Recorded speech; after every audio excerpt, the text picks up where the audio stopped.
कैसे हो मेरे दोस्तों। अब आज भविष्य की बातें होंगी। नहीं, मैं कोई भविष्य देखने वाला बन नहीं गया हूं।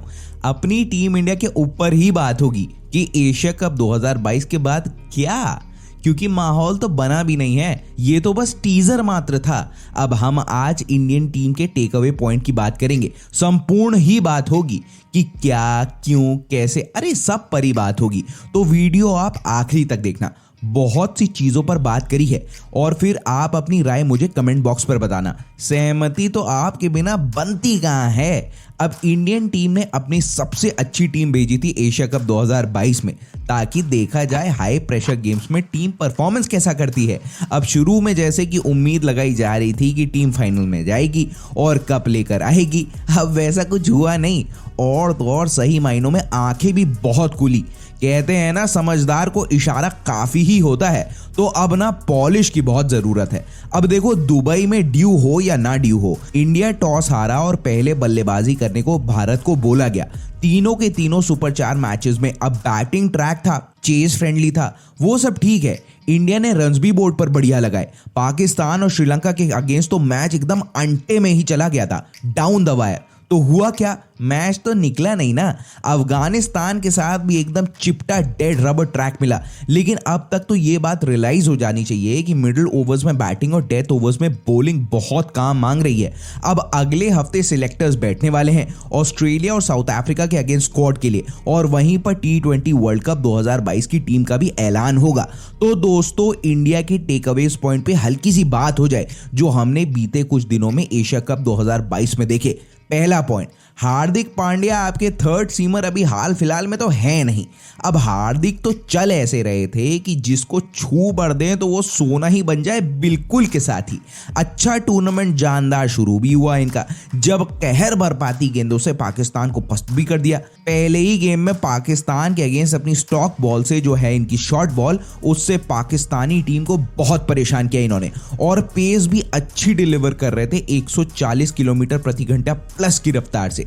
लेकिन फिर कट टू मामला चेंज होता है। आवेश खान को बुखार हो लिया और पहले ही दिन से ये सवाल पूछे जा रहे थे कि ढूंढने से भी भिन्नाट फास्ट बॉलर दिख क्यों नहीं रहे हैं इंडियन बॉलिंग यूनिट में। बुखार के बाद आवेश स्क्वाड से हटे और वहीं से चीजें अपसाइड डाउन शुरू हो गई।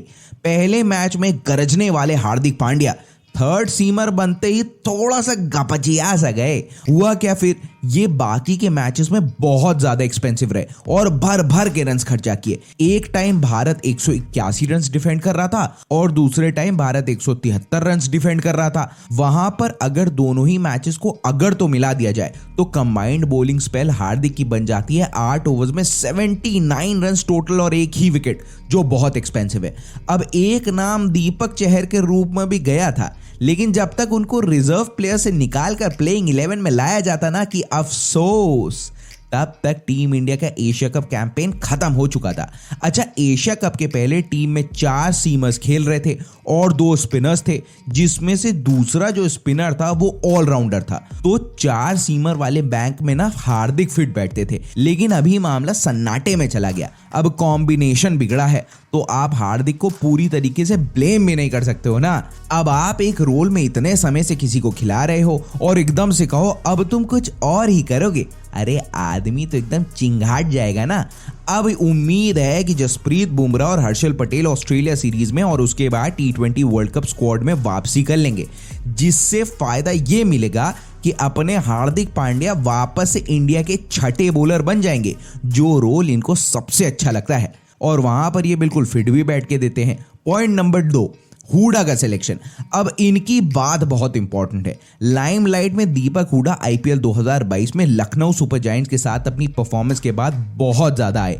अब ये समझना पड़ेगा, उनकी ये परफॉर्मेंस जो आई थी ना, जिसे देखकर शरीर में झुनझुनी सी छूट गई थी और हुडा को टीम में ले लिया गया था, वो आई थी नंबर 4 पर बैटिंग करते हुए। अब एशिया कप 2022 में हुडा के रोल को फिनिशर में तब्दील कर दिया गया और उन्हें छठे बॉलर की तरह देखा गया रविंद्र जडेजा की एब्सेंस में।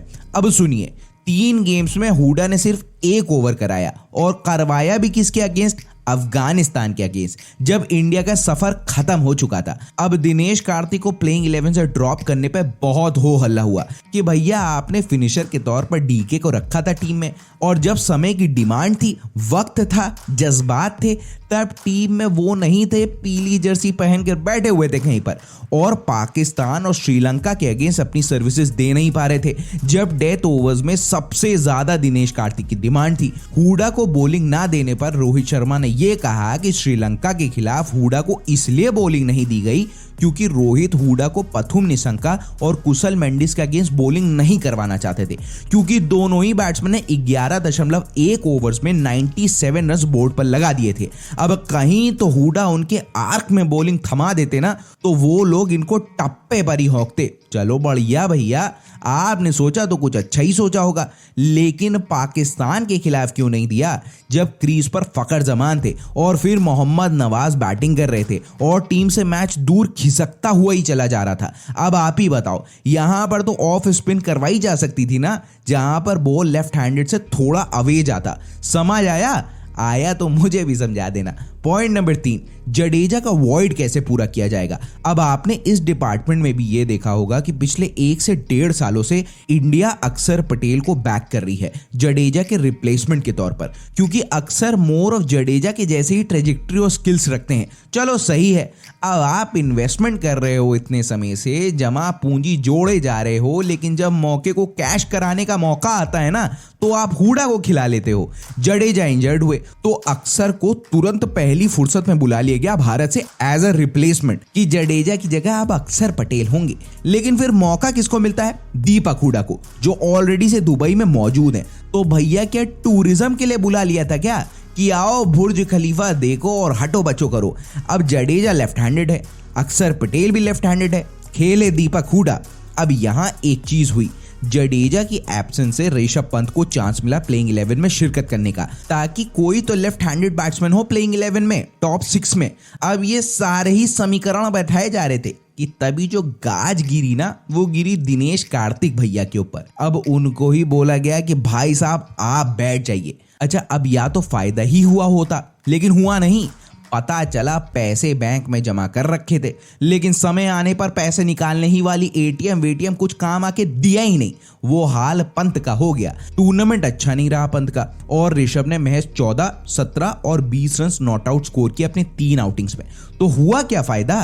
खेलने से क्या हुआ? कौन सी ग्रेजुटी लग गई या फिर बोनस प्राप्त हो गया? Point number 4, new T20 template. Kohli की 71वीं सेंचुरी आई और उनका सूखा खत्म हुआ। करोड़ों फैंस को राहत मिली और सबने ही कहा था कि द किंग इज बैक। वैसे ओवरऑल टूर्नामेंट बैट से विराट के लिए अच्छा साबित हुआ। रोहित शर्मा ग्रुप स्टेजेस के मैचेस में रन्स तेजी से लगाने के चक्कर में पवेलियन जाके अर्ली स्टेजेस में बैठ गए, लेकिन फिर आई उनकी 41 बॉल्स पर 72 रन्स वाली inning against Sri Lanka. KL Rahul के लिए टूर्नामेंट हल्का ही साबित हुआ, लेकिन आखिरी में उन्होंने पिकअप कर लिया और अफगानिस्तान के अगेंस्ट रन्स बनाए। अब नए टेम्पलेट में हुआ क्या है कि टॉप 3 बहुत तेजी से निपट गए, लेकिन ओपनिंग स्टैंड उतना अच्छा नहीं लगा, ताकि मिडिल ऑर्डर उस इनिंग से बहुत कुछ कैश करा पाता। तो यहां देखिए नया अप्रोच है, लेकिन इस नए अप्रोच से क्या फायदा हुआ उसको इवैल्यूएट करना बहुत जरूरी है। गए वो दिन जब बिल्डिंग ब्लॉक्स बनाए जाते थे, पारी को सीमेंट किया जाता था कि बाद में आके मिडिल ऑर्डर स्कोर कार्ड को चला सके बड़े आराम से, रन्स बनाए जाए, टोटल सेट किया जाए या फिर चेस किया जाए। एक कंसर्न सूर्य कुमार यादव के साइड से भी आ रहा है। स्काई एक नेचुरल स्ट्रोक मेकर है, ये उनका हुनर है कि T20 में इतनी महारत इतने कम समय में हासिल करी है सूर्य कुमार यादव ने, लेकिन प्रेशर सिचुएशन में आपको रन्स बनाने हैं और बड़ी टीम के अगेंस्ट बनाने हैं। बहुत ही केयर फ्री शॉट्स खेलने पर सूर्य आउट हो गए थे। टैलेंट उनमें बहुत है, क्योंकि सूर्य टेक्स्ट बुक क्रिकेट शॉट्स खेलते हैं और मिडिल ऑर्डर को बहुत अच्छी सॉलिडारिटी प्रदान करते हैं। तो नए टेम्पलेट को चेंज करना चाहिए और बैक टू बेसिक्स की तरफ लौटना चाहिए, क्योंकि हमारी टीम हारी है और जब आप इवैल्यूएट करोगे तभी तो आप इस पॉइंट को इग्नोर कर नहीं पाओगे। टॉप 3 पहली बॉल से बलिस्टिक हुए नहीं, लेकिन इंटेंट क्लियर था कि जितना अग्रेसिव खेल सकें उतना खेलें। एग्जाम्पल के तौर पर आपने देखा होगा जब दिलशान मधुशंका की बॉल को हिट करने के चक्कर में विराट 0 पर बोल्ड हो गए थे, तो ये जोन बैकफायर हुआ है मामला यहां पर, और हार के बाद शायद इसको बदलने की सोची जा सकती है। पॉइंट नंबर 5 और आखिरी टेक अवे, तीसरा स्पिनर है कौन? अब ये तो सबसे ही बड़ा सवाल है जो nation wants to know. Yuzvendra Chahal आपके फ्रंटलाइन स्पिनर रहेंगे। हालांकि वो बात अलग है कि एशिया कप 2022 यूजी के लिए उतना खास नहीं रहा, लेकिन एक इंस्टेंस ऐसा हुआ जब श्रीलंका के अगेंस्ट उन्होंने 3 विकेट झटक के टीम इंडिया को मैच में वापसी करा दी थी। ऑस्ट्रेलिया के बड़े बड़े ग्राउंड्स में उनकी style of bowling team India के लिए बहुत बड़ा एसेट हो सकती है। वो जिस तरीके से एग्रेसिव अप्रोच रखते हैं, बॉल को पेस नहीं देते हैं और रन्स खाने के बाद भी विकेट्स के लिए जाते हैं अपनी लॉपी बॉल से। अब जडेजा तो रूल्ड आउट हो गए हैं T20 वर्ल्ड कप 2022 से as per the latest report. तो क्या उनका रिप्लेसमेंट वहां पर अक्षर पटेल होंगे? वैसे बहुत दिनों से देखा जा रहा था कि Jadeja more of a batting allrounder वाले जोन में टीम में खेल रहे थे। अब गुल्ली आके टाइट वहां पे रवि अश्विन और रवि बिश्नोई के बीच हो जाती है। एक के पास एक्सपीरियंस है और दूसरे के पास नयापन है। लिमिटेड ही अपॉर्चुनिटी धोनी को मिली एशिया कप 2022 में, लेकिन दोनों ही बॉलर्स ने अच्छा परफॉर्म किया। बिश्नोई जहां पर हेविली रिलाई करते हैं अपनी गूगली पर जो उनकी स्टॉक बॉल है और थोड़ा अलग लेग स्पिन डालते हैं। Bishnoi quicker through the air हैं और ऑफ द पिच बॉलिंग कराते हैं। पाकिस्तान को अंटे में फंसा लिया था और पिक नहीं कर पा रहे थे उनको जल्दी कोई। वहीं पर अश्विन के पास वेरिएशंस बहुत है और पहले ही ओवर के साथ ही पारी का आगाज भी कर सकते हैं। कैरम बॉल अश्विन के पास एक अच्छा हथियार है और थोड़ी सी ऑर्थोडॉक्स काइंड ऑफ बॉलिंग कराते हैं। प्रेशर सिचुएशन में आकर अश्विन अपनी नर्व्स को होल्ड करके रख सकते हैं। तो सिलेक्टर्स को बहुत आसान नहीं होगा इनमें से चूज करना। वैसे भी आजकल सिलेक्टर कौन सा टॉनिक पी के मामला बना रहे हैं वो तो वही बेहतर जाने, लेकिन हाँ, बहुत ज्यादा एक्सपेरिमेंट के चक्कर में अब मेजरली बचना ही चाहिए। बहुत सी टीमें सेटल्ड हो गई हैं और आप ये अपॉर्चुनिटी हाथ से देना चाहते नहीं हो। बहुत जीत लिया आपने पेटीएम ट्रॉफीज, अब समय एक बार और स्केल अप करने का है। आईसीसी ट्रॉफी बहुत इंपॉर्टेंट है। तो ये थे एशिया कप 2022 के बाद से major take away points India के लिए जो अभी तक दिखते हैं। आप अपना बताना कमेंट बॉक्स पर। कैसी लगी वीडियो? अच्छी लगी तो लाइक और शेयर करना। चैनल पर नए हो और पहली बार लैंड हुए हो तो सब्सक्राइब जरूर करना। अगर कंटेंट आपको अच्छा लगा हुआ होगा तो बेल आइकॉन नोटिफिकेशन के लिए जरूर प्रेस कर देना, तभी तो आपको नोटिफिकेशन मिलेगी और पता चलेगा कि स्विंग की वीडियो मार्केट में आ गई है। तब तक अपना और अपने घर वालों का बहुत ज्यादा ही ध्यान रखना, यह बहुत इंपॉर्टेंट बात है। ठीक है, फिर मिलता हूं।